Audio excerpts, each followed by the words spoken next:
Dear students, आज की video में मैं आपको टाइप 1 एरर के मुतालिक बताऊंगा।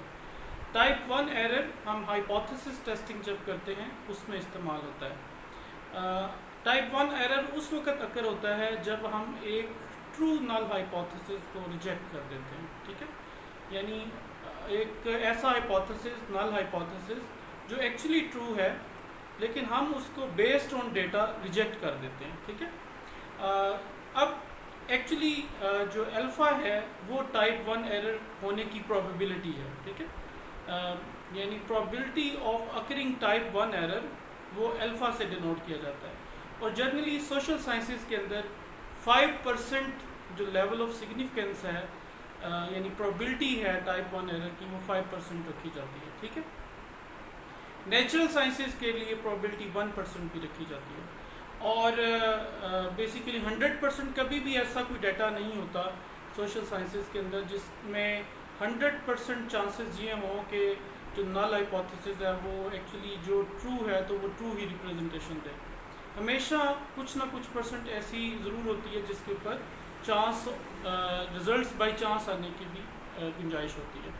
अच्छा, इसमें हम जो टाइप 1 एरर है वो कैसे करते हैं। मिसाल के तौर पर अगर एक बंदा है, इंडिविजुअल है जो कि मुजरम करार दिया गया है या उस पर जो है ना वो जुर्म लगा है, तो अगर वो फ़र्ज़ कर लें वो इनोसेंट है, एक्चुअली बंदा इनोसेंट है और उसको मुजरम बना के जेल भेज दिया जाता है, तो ये हम टाइप 1 एरर कर रहे हैं एक्चुअली। ठीक है, नल हाइपोथेसिस ये था कि वो बंदा जो है वो इनोसेंट है, जबकि हमने उसको रिजेक्ट किया और उसको मुजरम बना के जेल में भेज दिया।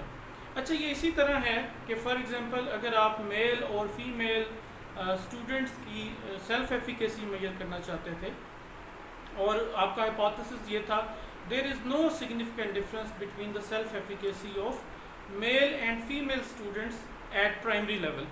अब ट्रू ये है कि वाकई उनमें कोई फ़र्क नहीं है और लिटरेचर भी यही कहता है, तो आपका डेटा क्या कहता है। फ़र्ज़ कर लें आप ये चीज़ रिजेक्ट कर देते हैं और आप कहते हैं कि स्टूडेंट्स की प्राइमरी लेवल पे सेल्फ एफिकेसी में सिग्निफिकेंट डिफरेंस है, तो आप टाइप 1 एरर कर रहे हैं। ठीक है, इसकी सिग्निफिकेंस इसलिए है कि ज़ाहिर है जब आप रिसर्च की फाइंडिंग्स रिपोर्ट करते हैं या जो रिसर्च के आप रिजल्ट्स रिपोर्ट करते हैं तो आप टाइप 1 एरर को रिड्यूस करने की कोशिश करते हैं। ठीक है, आप ये कोशिश करते हैं एज ए रिसर्चर कि टाइप 1 एरर ना हो।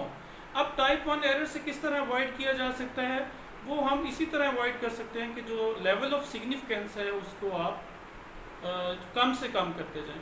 मिसाल के तौर पर 5% है तो उसको 1% पे कर दें। ठीक है, 95% अगर आपका लेवल ऑफ सिग्निफिकेंस था उसको अल्फ़ा की वैल्यू 5% से 1% कर दें, तो आपका टाइप 1 एरर जो है वो रिड्यूस हो जाएगा। और ये रिसर्चर के हाथ में होता है।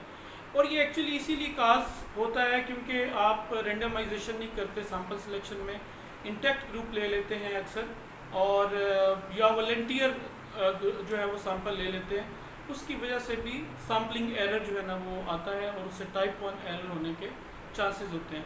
और इसकी जो इक्वेशन बनती है टाइप 2 एरर के साथ, यानी वो बीटा से रिप्रेजेंट होता है, alpha plus beta equals to 1। और अगर आपने अल्फ़ा निकालना है तो वो क्या होगा, 1 माइनस